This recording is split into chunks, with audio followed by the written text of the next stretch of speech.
Kembali lagi di MBR Family Channel. Sebelum lanjut, jangan lupa subscribe dulu ya.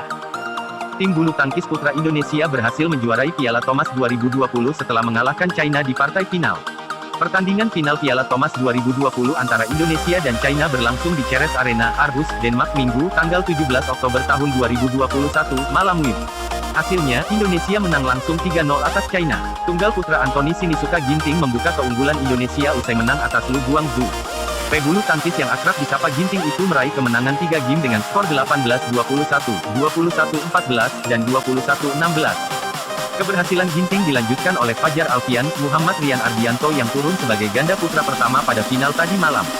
Fajar Rian yang berhadapan dengan He Jiting, Zhou Haodong menang straight game alias 2 game langsung dengan skor 21-12 dan 21-19. Jonathan Christie yang tampil di partai ketiga lalu menuntaskan kemenangan Indonesia setelah bertarung selama 1 jam 22 menit melawan Li Sifeng. Peraih medali emas Asian Games 2018 itu menang dengan skor 21-14, 18-21, dan 21-13. Keberhasilan Jonathan Christie itu sekaligus memastikan Indonesia mengangkat trofi Piala Thomas untuk pertama kalinya sejak 19 tahun lalu. Namun, kemenangan bersejarah ini kurang sempurna saat bendera merah putih tak bisa berkibar.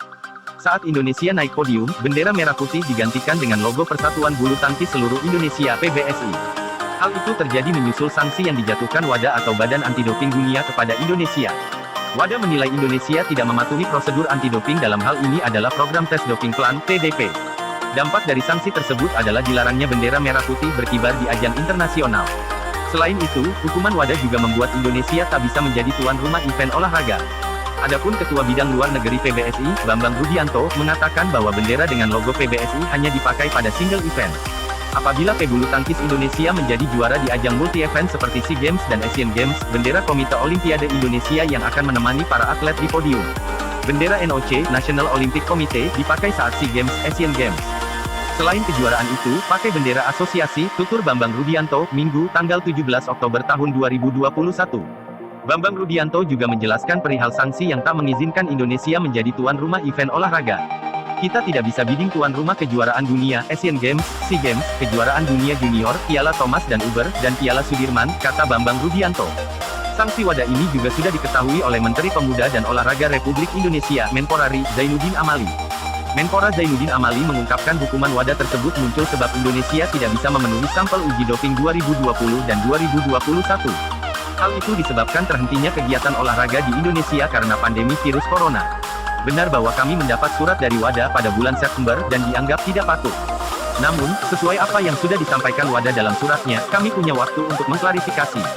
Jadi tenggat waktunya kira-kira 21 hari, kata Menpora Zainuddin Amali dalam konferensi pers virtual pada Jumat tanggal 8 Oktober tahun 2021. Akan tetapi, kami gerak cepat. Hari ini kami langsung koordinasi dengan Ladi untuk menanyakan di mana posisi kami sampai dikatakan tidak patuh. Ternyata ini lebih kepada pengiriman sampel.